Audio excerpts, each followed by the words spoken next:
Nesiseka šiandien su kava. Nuvažiavau į Orleną. Tenai pripylė man kavos pusę puodelę ir tai dar aišku ko ten. Turbūt be pieno. Bet sumokėjau kaip už mažą. Į cirką, kai dabar nuvažiuoju, vėl gavosiu, nusipirksiu kavos. Priejau, pradėjo pilti, pieno nebėra. Palikau tą kavą, galvoju, tikrai nebemokėsiu už nieką. Nesiseka man šiandien niekaip nusipirkt kavos. Kur man likti? 24.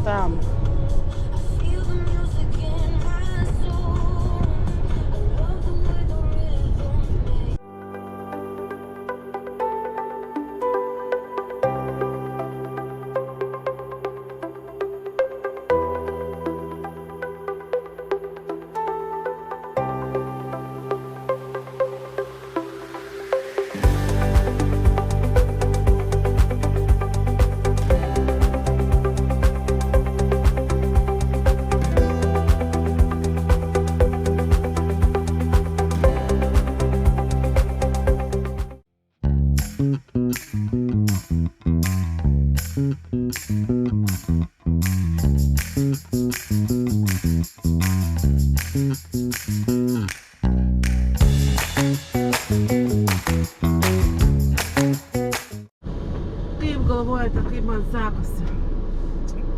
Kaip visada žinokit, gyvenu bomžo gyvenimą. Aš čia taip skubėjau, galvoju, išsikrausiu. Per naktį per Hamburgą pervažiasiu. Įsivedu dar vieną adresą, o tas adresas 20 km nuo čia, nuo paskutinio taško.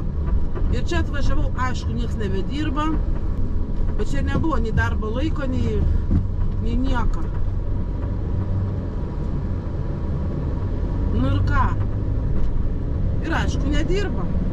Ir kaip tai čia vieta tokia, kur nieko absoliučiai. Gerai, kada parduotuvės, bet ir tos atvažiavau tose parduotuvės, ten atrodo kaip apokalipsė.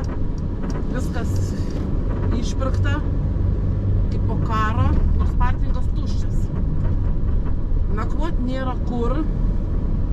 Dabar radau kažkur prie kapinių kažkokį parkingą. Miškas.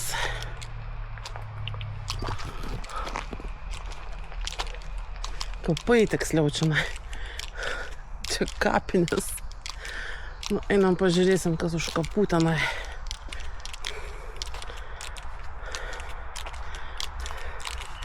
Kas už kapų.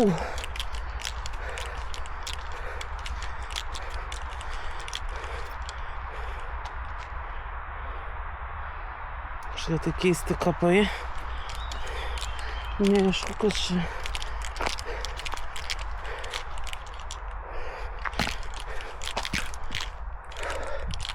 Bet aš jau čia iki jūros, aš čia nedėsiu. Čia yra kažkokia jūra šalia, paplūdimys.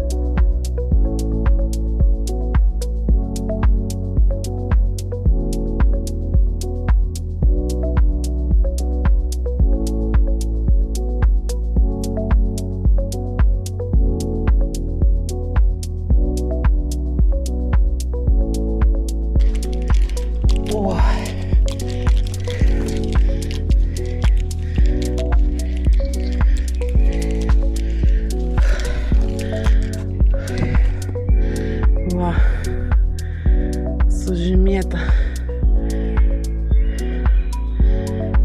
Galiu pasižymėti savo medį.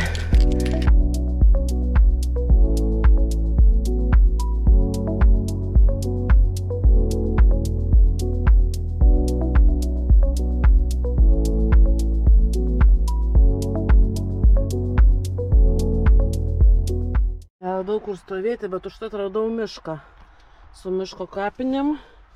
Dabar valgysim kryžių krabų lazdelės, nes nieko nenoriu valgyti gamintis. Ir nusipirkau kažkokias tai mini paprikas darytas. Pažiūrėsim, gal skanu. Mini paprikas. Jeigu bus aštras, tada ne kažką.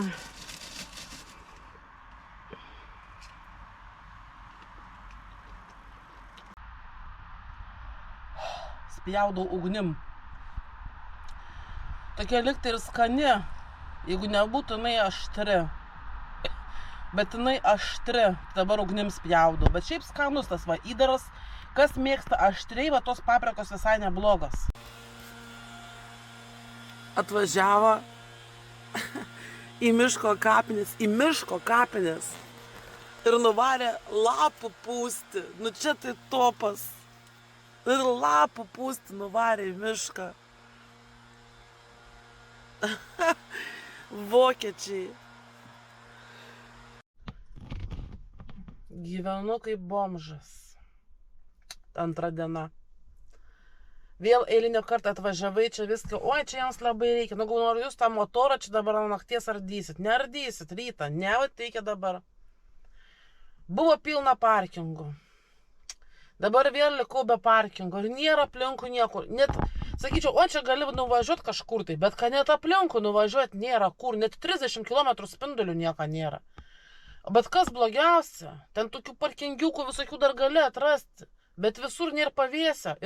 Sorry už tokį vaizdą, bet jau nebeįmanoma. Aš jau nežinau.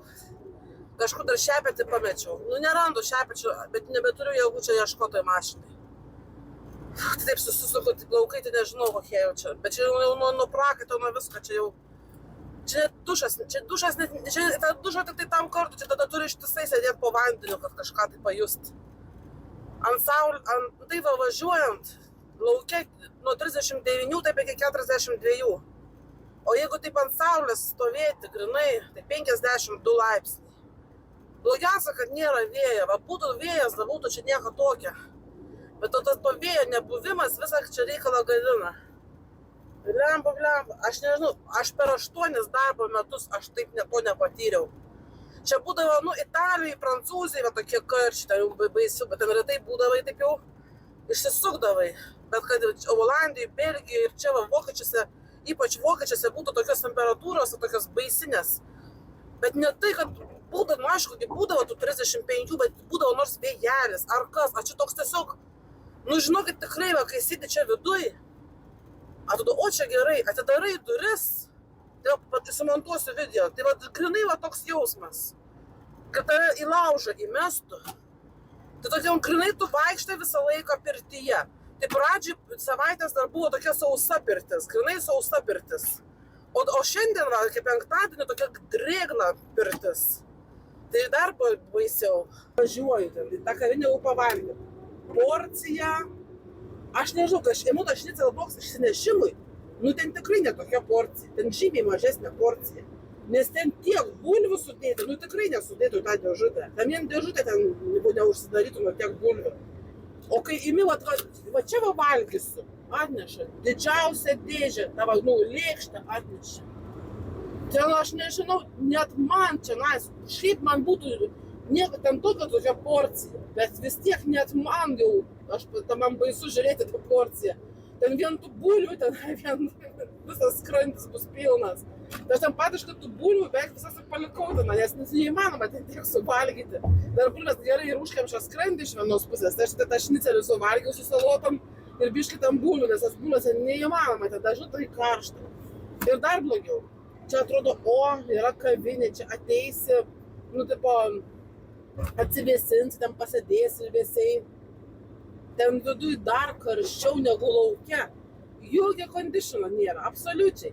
Galvoju, nu, blemba, nu, gnydos jūs, bet grinai jau čia specialiai nejungia to, nu, kondišiną.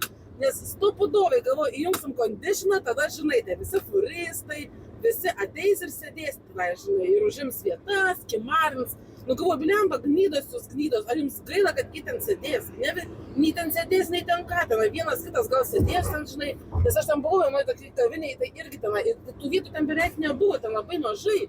Aš ten tai atsisėdau, nu, nebuvo kondišinas, vėsų buvo, bet aš ne tiek vėsų, bet jis jau buvo kondišinas. Tai aš tenai sėdėjau ir niekas tenai iš tų choristų ten nesėdėjo, vis tiek savo mašinose buvo.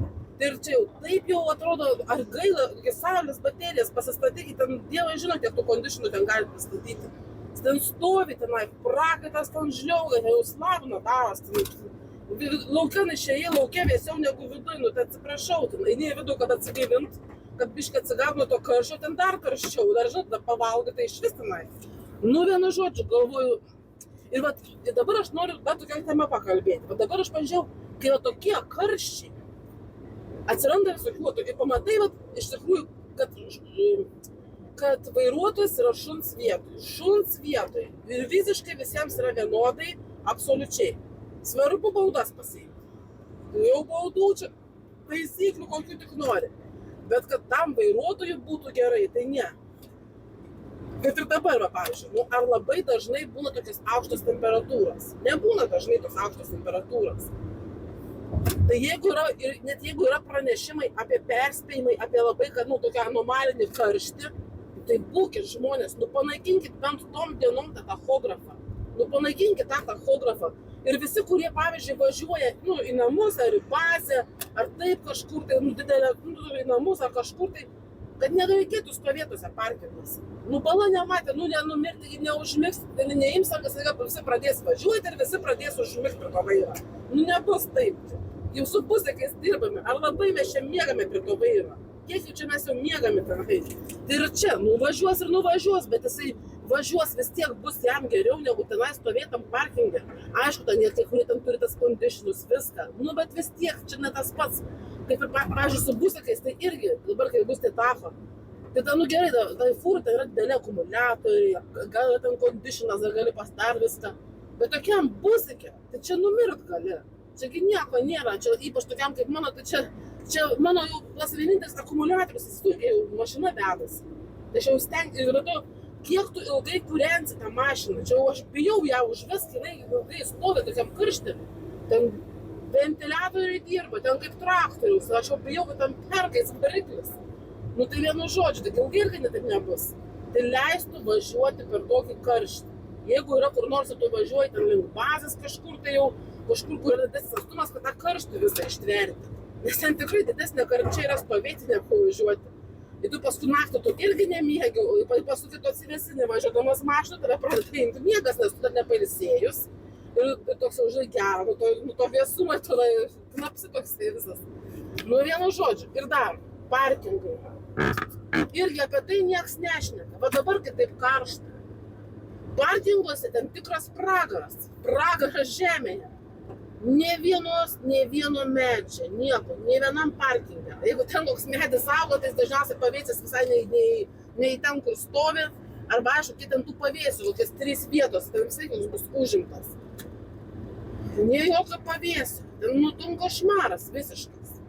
Dar gerai, jeigu dušas dar yra. Ir tai tas dušas, ant 100 mašinų parkingo vienas dušas.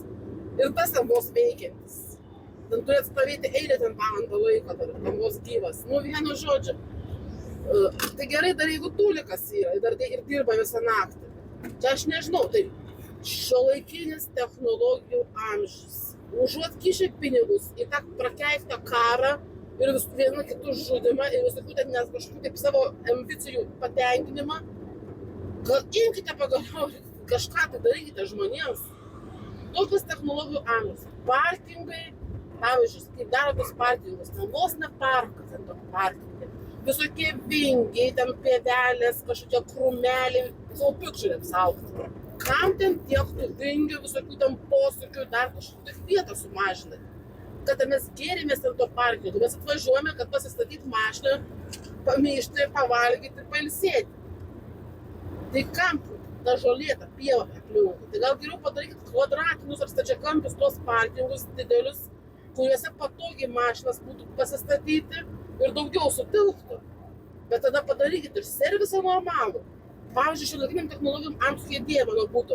Padarai mobilius namelius, serija tokių mobilių namelių ir padarai tokius šiuolaikinius dušus, kur tenai nieko negalėtum sulaužyti, įeini, išsimaudai ir išėjus po kiekvieno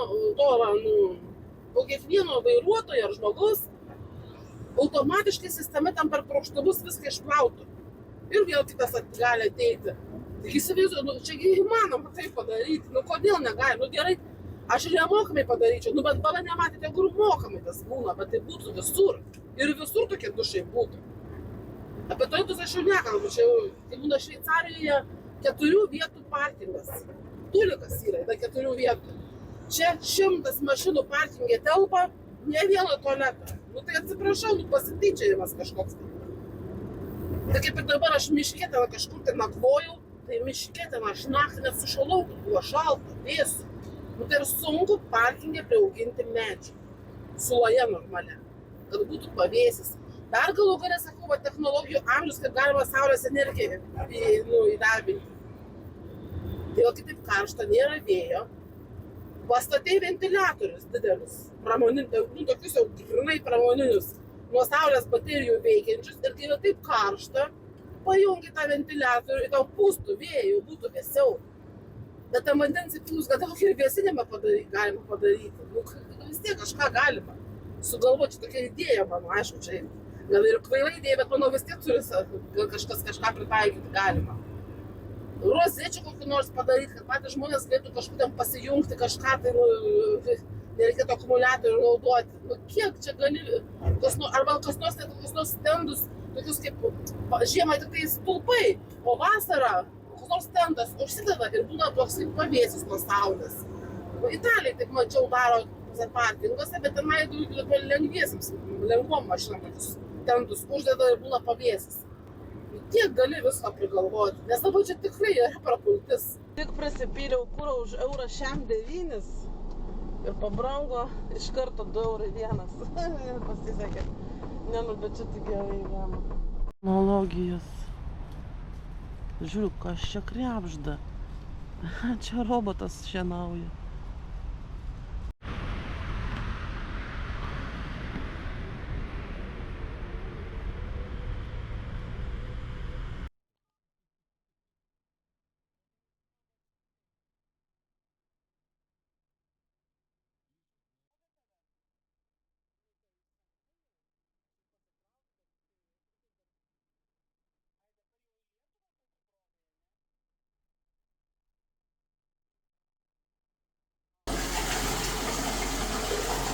Visas svarbus dalykas, kai durys atsidaro į išorę.